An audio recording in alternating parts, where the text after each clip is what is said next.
Kita kembali di iNews pagi. Bersenggolan di warung makan, seorang wanita editor pemberitaan di iNews Media Group menjadi korban body shaming oleh seorang pengamen di kawasan Gondang Dia Menteng, Jakarta Pusat. Bahkan tidak hanya celaan fisik, pelaku bahkan mengancam korban menggunakan sebilah pisau.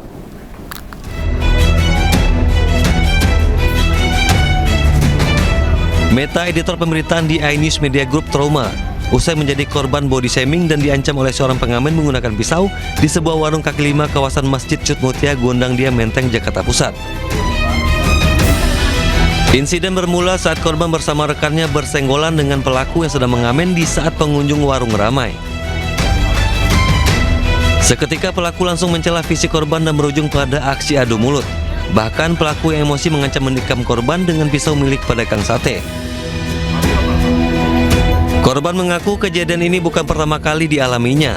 Sebelumnya pelaku juga pernah melakukan hal serupa dan kerap meminta uang secara paksa saat mengamen. Pakai pisau Mbak diapain? Diancam dari jarak jauh sih, cuman kan tetap takut ya Pak. Berapa orang itu? Satu orang pengamen. Tapi memang pengamen? Pengamen. Dan itu pengamen yang sering muter daerah sini sih. Dan korbannya tuh bukan cuma saya doang, maksudnya dalam kejadian ini saya, tapi sebelum-sebelumnya pun teman saya juga pernah dikata-katain segala macam sama si orang ini. Takut keselamatannya terancam, korban kemudian melaporkan kejadian tersebut ke Polsek Metro Menteng. Hingga kini polisi masih memburu pelaku. Dari Jakarta, Rani Sanjaya, iNews melaporkan. Kejaksaan Agung menggeledah rumah mantan Menteri Lingkungan Hidup dan Kehutanan Siti Nurbaya Bakar terkait kasus alih fungsi lahan. Ya, namun Kejaksaan Agung belum menjelaskan secara detail hasil penggeledahan tersebut. Kejaksaan Agung menggeledah rumah mantan Menteri Lingkungan Hidup dan Kehutanan Siti Nurbaya Bakar. Penggeledahan terkait dengan penyidikan kasus dugaan korupsi tata kelola kebun industri sawit. Siti Nurbaya merupakan Menteri Lingkungan Hidup dan Kehutanan selama 2 periode sejak tahun 2014 sampai dengan tahun 2024. Tidak hanya rumah Siti Nurbaya, Kejaksaan Agung juga menggeledah sejumlah tempat, diantaranya adalah sebuah rumah di Matraman, Jakarta Timur, sebuah tempat di Rawamangun, dan di sebuah tempat di kawasan Bogor, Jawa Barat. Saya benarkan dulu, memang ada penggeledahan ya beberapa waktu lalu. Itu di beberapa tempat, mungkin salah satunya di rumah yang disebutkan tadi. Ada beberapa yang nanya ke saya, apakah itu masalah tata kelola tambang. Itu bukan, itu adalah penyidikan tata kelola kebun dan industri sawit. Kalau penggeledahan itu kita akan mencari barang bukti dan alat bukti, jadi tidak harus diperiksa. Jadi suatu konteks yang berbeda di situ ya. Kita di sini adalah mencari alat bukti dan barang bukti. Pemirsa, setelah berhari-hari tertekan, indeks harga saham gabungan dibuka menguat lebih dari 1%. Meskipun menguat, namun Dirut Bursa Efek Indonesia mundur dari jabatannya.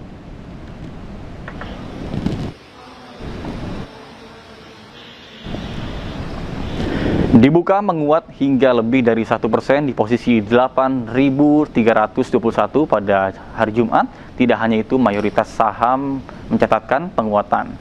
Meskipun menguat, Direktur Utama Bursa Efek Indonesia Iman Rahman mundur akibat anjloknya IHSG selama beberapa hari belakangan.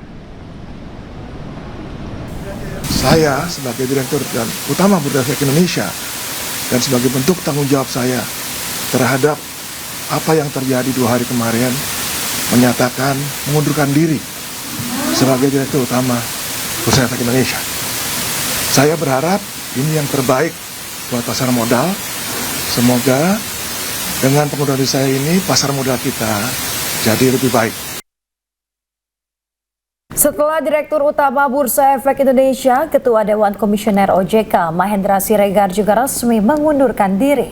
Pengunduran diri dipicu rontoknya IHSG.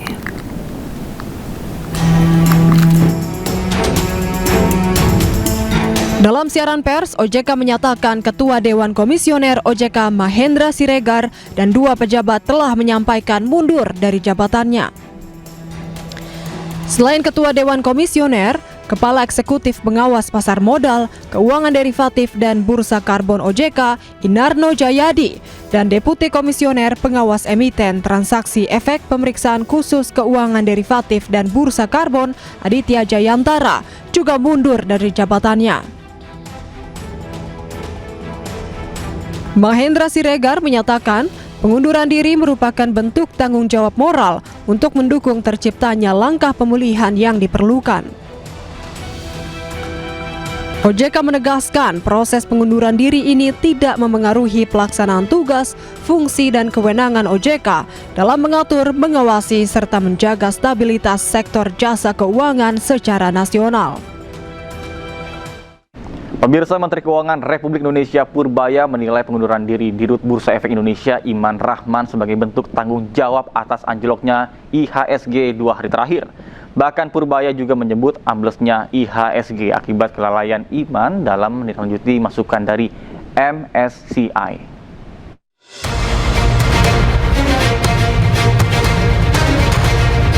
Menteri Keuangan RI Purbaya Yudi Sadewa menekankan tidak ada dampak apapun terkait pengunduran diri Iman Rahman sebagai Direktur Utama Bursa Efek Indonesia.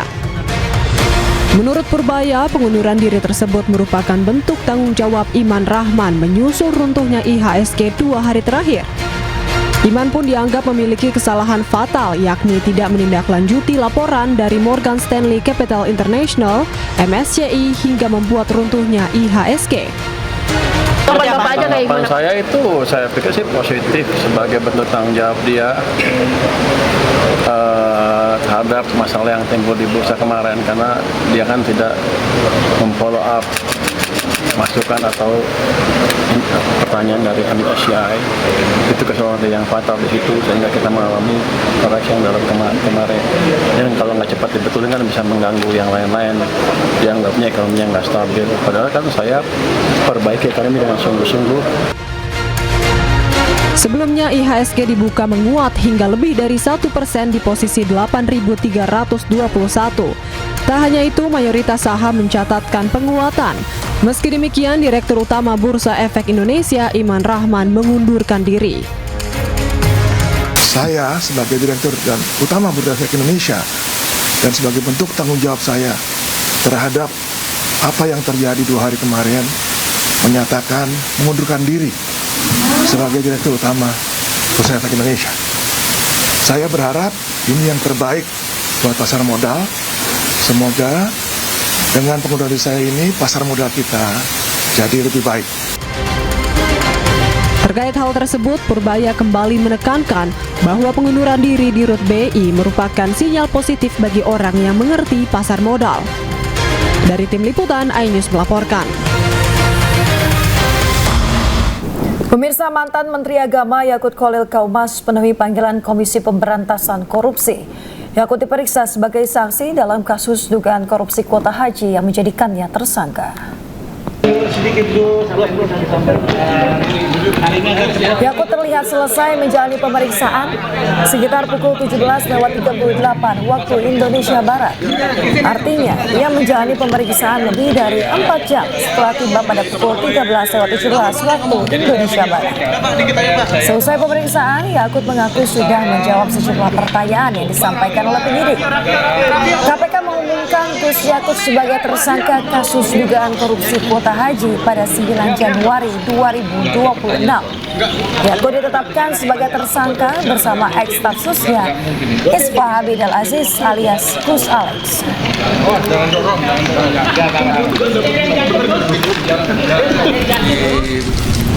Panggil kembali sambil jalan ya? Iya, sambil jalan aja. Ya, ayo, untuk memberikan kesaksian atas Saudara Iswah, gitu ya, itu aja. Terkait kerugian negara ditanya dulu. Ya, sebelum tahu, ya.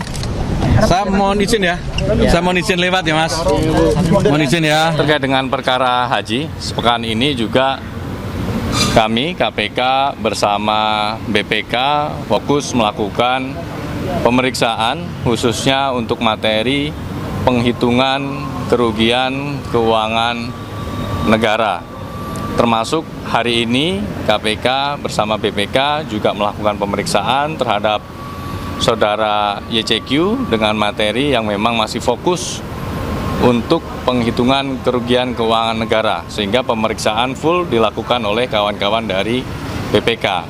Dan pemeriksaan hari ini tentu untuk melengkapi, mendukung proses penyidikan dalam dugaan tindak pidana korupsi berkaitan dengan kuota haji yang penyelenggaraannya tahun 2023-2024.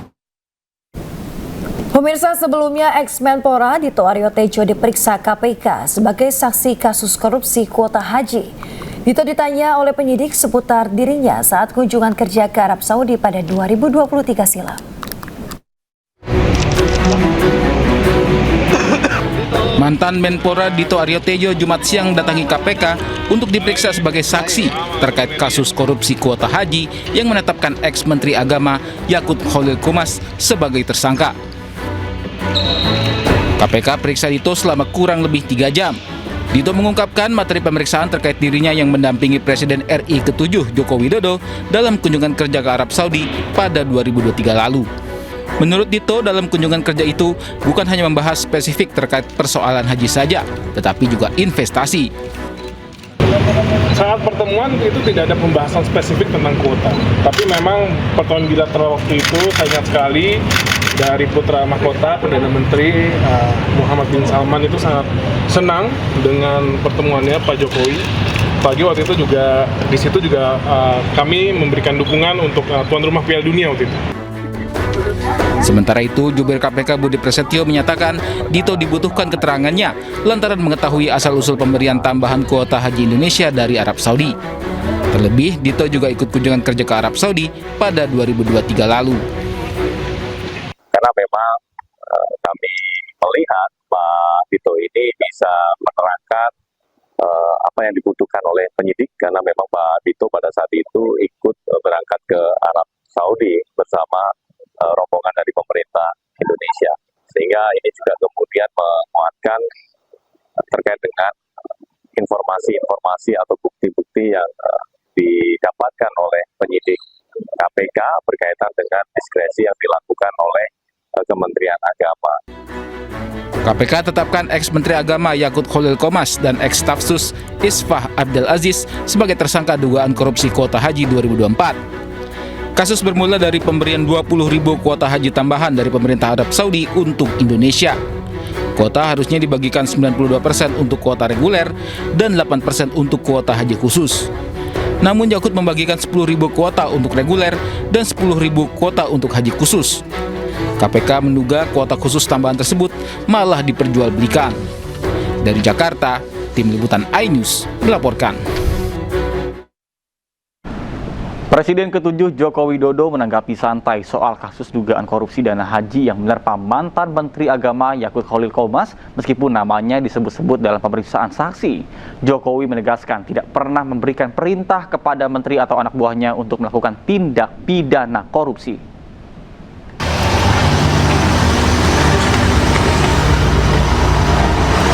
Jokowi menyatakan namanya kerap dikaitkan setiap kali ada kasus yang melibatkan menteri atau mantan menteri yang pernah menjabat di era pemerintahannya. Meski demikian, Jokowi menegaskan tidak ada perintah presiden kepada jajaran kabinet untuk melakukan praktik korupsi. Ya, di setiap kasus pasti mengaitkan dengan nama saya, karena apapun program kerja-kerja menteri pasti dari kebijakan presiden, pasti dari arahan presiden, dan juga dari perintah-perintah presiden. Tetapi tidak ada yang namanya perintah, tidak ada yang namanya arahan untuk korupsi, nggak ada. Artinya nggak heran ya Pak, misal ada yang... Ya memang itu kebijakan dari presiden. Memang itu arahan dari presiden. Sementara itu, Komisi Pemberantasan Korupsi terus melakukan penyidikan kasus dugaan korupsi terkait penentuan kuota dan penyelenggaraan ibadah haji di Kementerian Agama tahun 2023 hingga 2024. Dalam proses penyidikan tersebut, mantan Menteri Agama Yakut Khalil Qomas dipanggil KPK untuk dimintai keterangan dalam kapasitasnya sebagai saksi. Dari Solo, Jawa Tengah, Septiantoro, iNews melaporkan. Pemirsa, Presiden ke-7 RI Joko Widodo menyebut kasus fitnah ijazah harus sampai di pengadilan. Meski ia telah memaafkan 2 tersangka kasus ini, namun Jokowi menegaskan proses hukum tetap berlanjut. Maaf selalu terbuka. Hal ini disampaikan Presiden ke-7 RI Joko Widodo di kediamannya di Solo, Jawa Tengah. Menurutnya, kasus pelaporan ijazah ke Polda Metro Jaya adalah urusan hukum. Jokowi menegaskan pintu maaf selalu terbuka, namun memaafkan merupakan urusan pribadi. Sementara urusan hukum harus terus sampai pengadilan. Karena Jokowi menginginkan pengadilan sebagai forum untuk menunjukkan bukti mengenai kasus fitnah ijazah. Pintu maaf selalu terbuka. Tapi sekali lagi urusan memaafkan itu urusan pribadi ke pribadi. Kalau yang di Polda Metro itu sudah urusan hukum, artinya urusan pribadi ya urusan pribadi, memaafkan, tetapi urusan hukum ya urusan hukum. Dan memang harus sampai ke pengadilan, karena kalau enggak, saya nggak punya forum untuk menyampaikan bukti mengenai kasus ijazah ini. Pemirsa, Presiden ke-7 Joko Widodo membenarkan adanya perbincangan khusus dengan Presiden Prabowo Subianto beberapa waktu yang lalu. Salah satu bahasannya adalah terkait dengan kondisi Indonesia dan situasi global.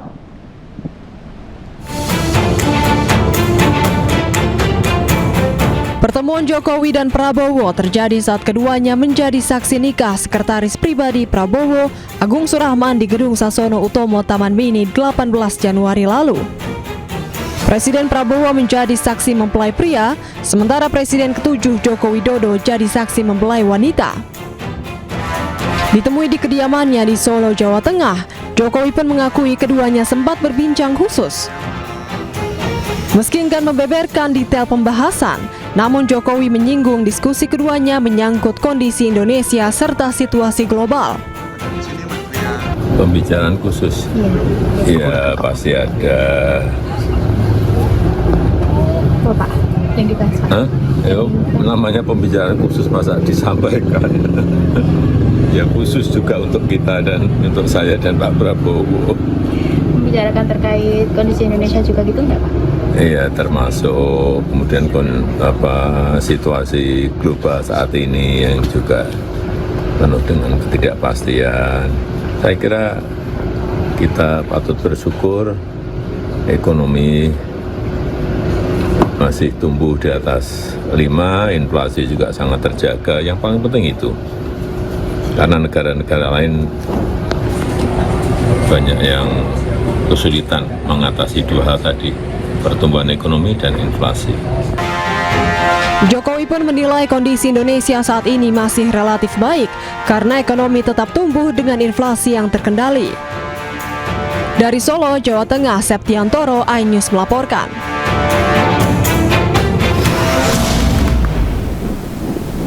Pemirsa, Yahya Holil Stakuf atau Gus Yahya kembali memimpin PBNU setelah keputusan pemberhentiannya dicabut. Sebelumnya, Gus Yahya sempat dipecat Syuriah PBNU.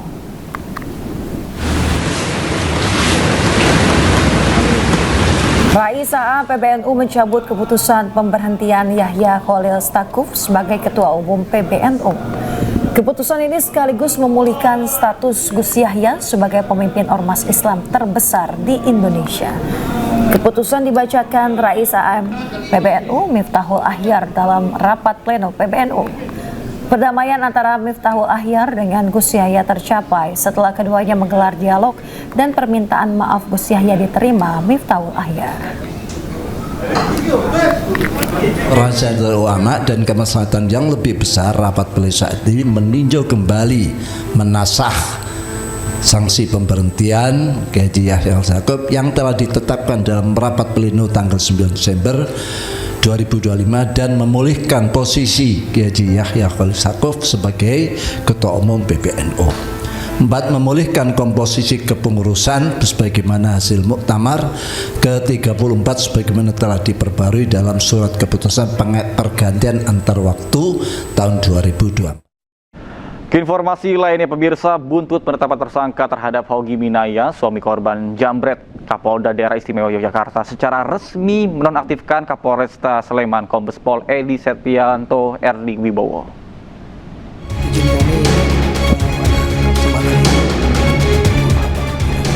Penonaktifan ini berdasarkan rekomendasi hasil audit dengan tujuan tertentu yang dilakukan oleh Inspektorat Pengawasan Daerah Polda Daerah Istimewa Yogyakarta. Dalam audit ditemukan pelanggaran terkait dengan pengawasan yang tidak dilakukan Kapolresta Sleman sehingga terjadi kegaduhan di masyarakat yang berdampak pada menurunnya citra Polri.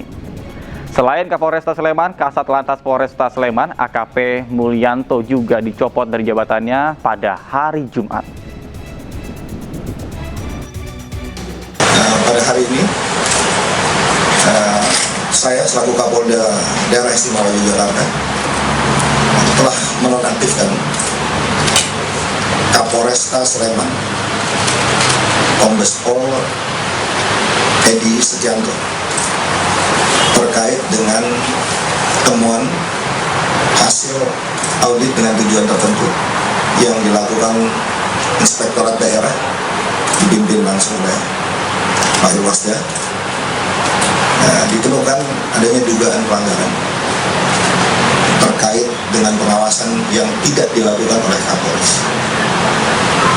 Jadi, karena tidak dilakukan pengawasan dalam proses penegakan hukum, terjadi kegaduhan, ketidakpastian hukum yang terjadi saat ini di tengah masyarakat dan menjadi pemberitaan, sehingga menurunkan citra Polri.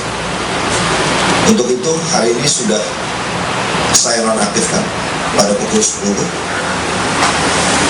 Serah terima tanggung jawab kepada saya, dan saya telah menunjuk pengganti pelaksana harian Kapolresta Sleman Kombes Pol Rudi yang sekarang sebagai Dir Narkoba.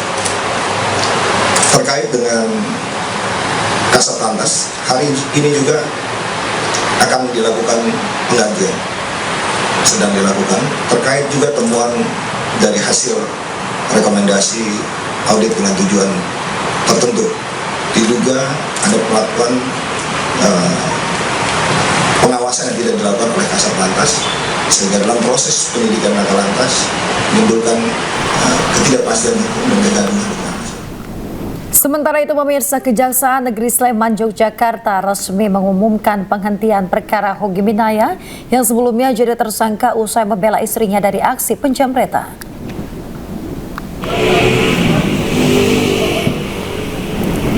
Surat ketetapan penghentian penuntutan bagi Hogi Minaya tersebut diterbitkan demi kepentingan hukum dan telah diserahkan ke kuasa hukum yang bersangkutan. Pengumuman penghentian perkara Hogi Minaya ini disampaikan Kepala Kejaksaan Negeri Sleman Bambang Yunianto pada Jumat petang. Surat ketetapan penghentian penuntutan bagi Hogi Minaya tersebut diterbitkan pada tanggal 29 Januari 2026 demi kepentingan hukum dan juga telah diserahkan ke kuasa hukumnya. Mengingat ketentuan dalam pasal 65 huruf M Undang-Undang Nomor 20 Tahun 2025 tentang Kitab Undang-Undang Hukum Acara Pidana dan ketentuan pasal 34 Undang-Undang Nomor 1 Tahun 2023 tentang Kitab Undang-Undang Hukum Pidana menutup perkara demi kepentingan hukum. Saya ulangi, menutup perkara demi kepentingan hukum atas nama tersangka Ade Presley Hogi Minaya bin Cornelius Suhardi. Kita beralih ke informasi lain pemirsa, banjir setinggi 2 meter merendam permukiman warga di Kebonpala Jatinegara, Jakarta Timur. Ratusan warga pun terpaksa mengungsi di 2 bangunan sekolah.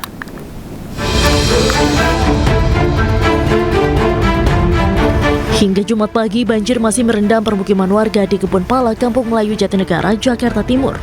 Ketinggian air saat ini mencapai 210 cm atau 2,1 meter.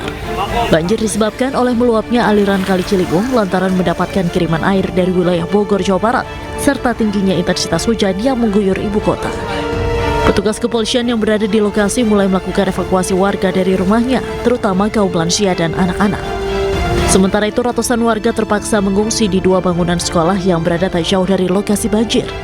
Mereka hanya bisa membawa perlengkapan atau persediaan seadanya, lantaran sebagian barang mereka terendam banjir. Udah semakin naik nih, sekarang udah 2,10 meter.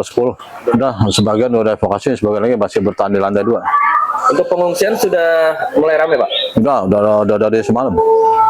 Meski sudah mendapatkan tempat untuk mengungsi, namun kini warga berharap adanya bantuan berupa makanan siap saji, obat-obatan, selimut, hingga pakaian ganti. Dari Jakarta, Rio Manik, iNews melaporkan. Sementara itu pemirsa, pasca banjir yang merendam kawasan Pejaten Timur, Pasar Minggu, Jakarta Selatan, warga bersihkan sisa-sisa lumpur. Banjir di kawasan Pejaten Timur, Pasar Minggu sudah surut sejak Jumat sore, menyisakan lumpur tebal yang sedang dibersihkan oleh warga.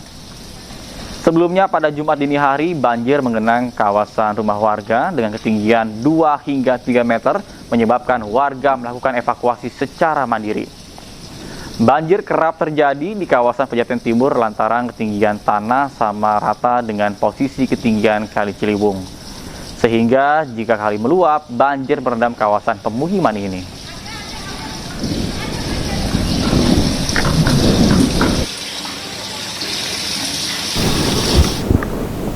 Memasuki hari ke-7 pencarian korban longsor di Desa Pasir Langu, Kabupaten Bandung Barat, Jawa Barat, 14 personel ditambahkan untuk mempercepat proses evakuasi. Tim SAR gabungan berhasil menemukan 5 kantong jenazah korban longsor Cisarua pada kemarin. Sehingga total dari hari pertama hingga hari ke-7 pencarian korban, tim berhasil menemukan sebanyak 60 kantong jenazah. Sebanyak 17 eskavator diturunkan untuk membantu proses pencarian korban. Pencarian korban diharapkan dapat berjalan lebih maksimal karena sebelumnya sempat dihentikan akibat terkendala cuaca.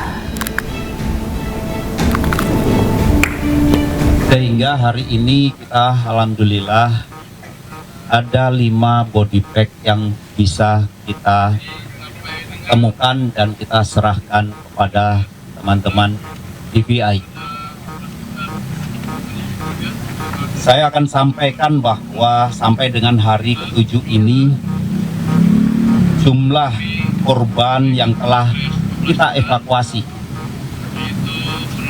sejumlah kami telah mendapatkan 9 body bag yang telah diserahkan kepada sejumlah 60 body bag.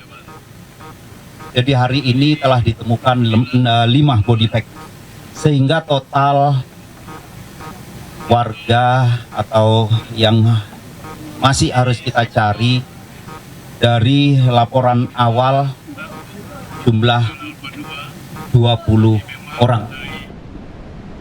Pemirsa, status tanggap darurat bencana hidrometeorologi di Aceh diperpanjang untuk keempat kalinya hingga 29 Januari 2026. Terkait dengan hal tersebut, pemerintah Aceh berharap dapat mempercepat pemulihan secara menyeluruh.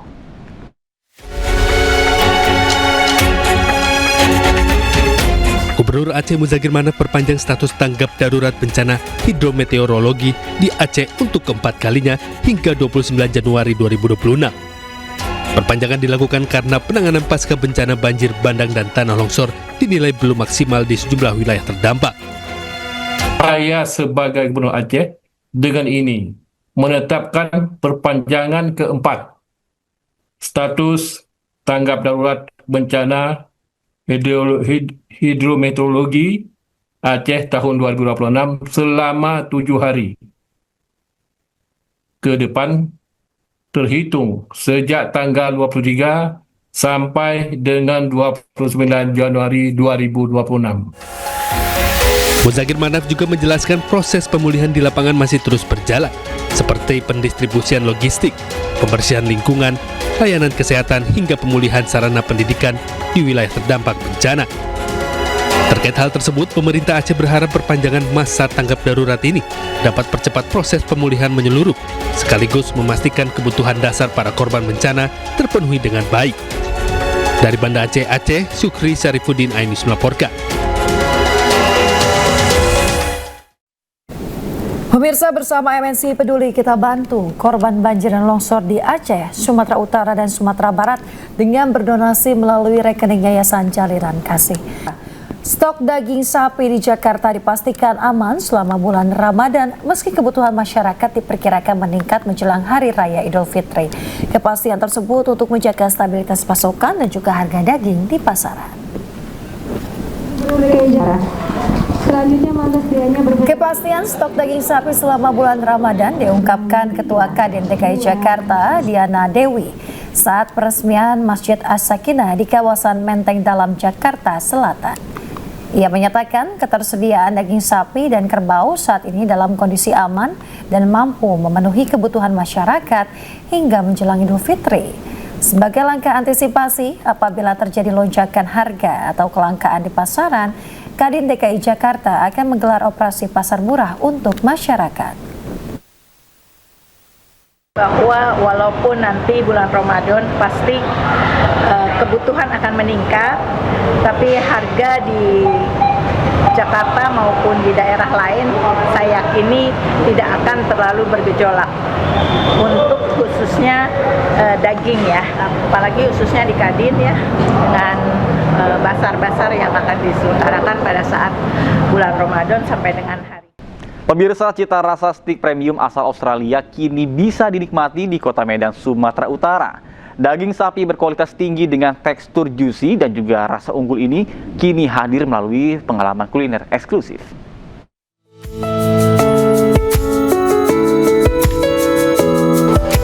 Perkenalan stik daging sapi premium berlangsung Kamis malam di restoran The Kitchen area Duta Medan. Melalui acara gala dinner bertajuk Savor the True Taste of Australian Beef, acara dihadiri Christian Haryanto, Chief Representative MLA Indonesia, dosen Sinaga, General Manager Aryo Duta Medan, Denny S. Wadana, Ketua PHRI Sumatera Utara, serta sejumlah influencer tokoh dan warga Kota Medan. Eksekutif Chief Arya Duta Manado, Hendra Sawelo, meracik menu unggulan duo of prime beef.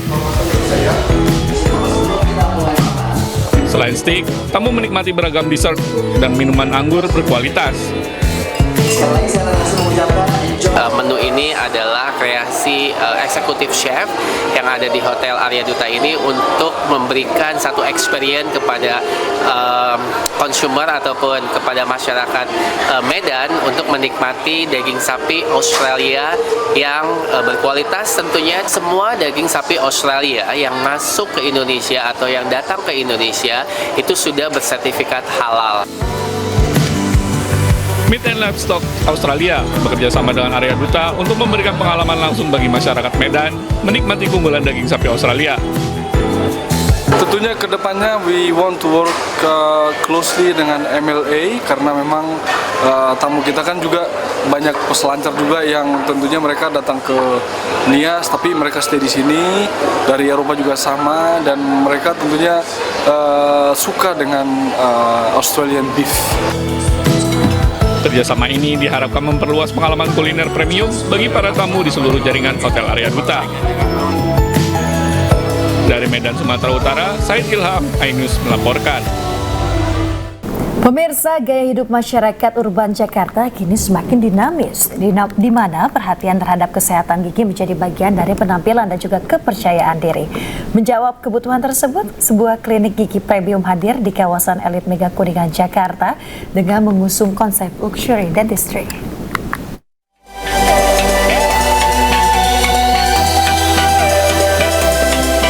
Smilux Dental menawarkan pengalaman perawatan gigi yang presisi, didukung teknologi medis dan laboratorium modern. Mengusung konsep Smile with Luxury, klinik ini dirancang untuk memberikan kenyamanan serta menghilangkan kesan menegangkan saat menjalani perawatan gigi. Salah satu keunggulan utama Smilus Dental adalah layanan One Day Dentist Try.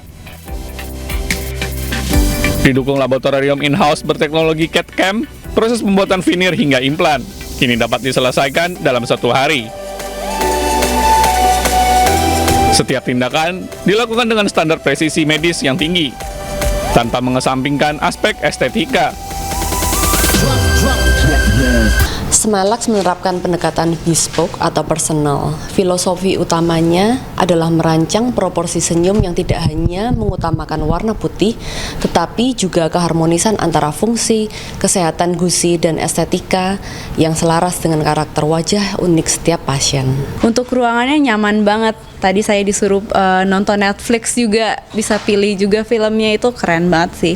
Jadi untuk dokternya juga berpengalaman banget di sini, saya bisa ngerasain sendiri gitu, kayak perawatan gigi tuh ternyata nggak sesakit yang dibayangin gitu, jadi keren banget lah. Perkembangan teknologi ini diharapkan mampu menjadi standar baru bagi layanan kesehatan dan estetika di Indonesia. Dari Jakarta, Dias Triawan, Sutrisno, iNews melaporkan.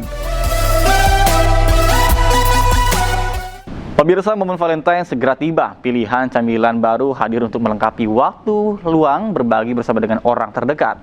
Tekstur renyah dengan rasa manis coklat dan susu menjadi daya tarik utama untuk menemani momen kecil yang terasa lebih istimewa.